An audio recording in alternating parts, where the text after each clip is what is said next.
किसी समय की बात है, एक छोटे से गांव में एक साधु महाराज आए। उनके बारे में कहा जाता था कि वे बहुत ज्ञानी थे और उनके पास अद्भुत शक्तियां थी। गांव के लोग उन्हें देखने और उनसे आशीर्वाद लेने के लिए बड़ी संख्या में आने लगे। वहीं इस गांव में राजू नाम का एक गरीब मगर ईमानदार आदमी अपनी पत्नी के साथ रहता था। उसकी आर्थिक स्थिति बहुत खराब थी और आज उसके घर में खाने के लिए कुछ भी नहीं बचा था। क्या हुआ, इतने दुखी क्यों बैठे हो? राजू अपनी पत्नी से दुखी स्वर में कहता है। अब हम क्या करें? घर में एक दाना भी नहीं बचा है और कोई काम भी नहीं मिल रहा। राजू की पत्नी सहानुभूति भरी आवाज में जवाब देती है।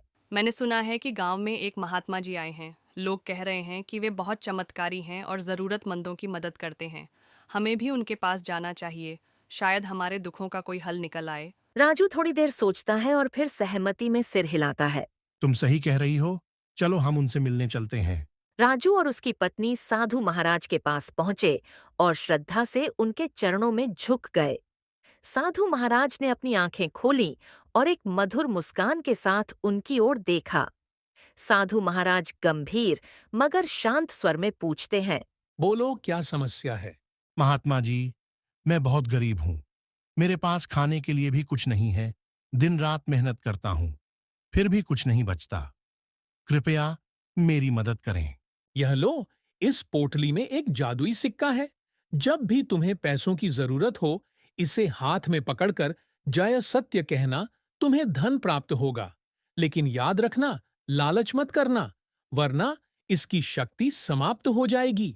धन्यवाद महात्मा जी, मैं आपका यह उपकार कभी नहीं भूलूंगा। राजू और उसकी पत्नी वहां से अपने घर चले जाते हैं।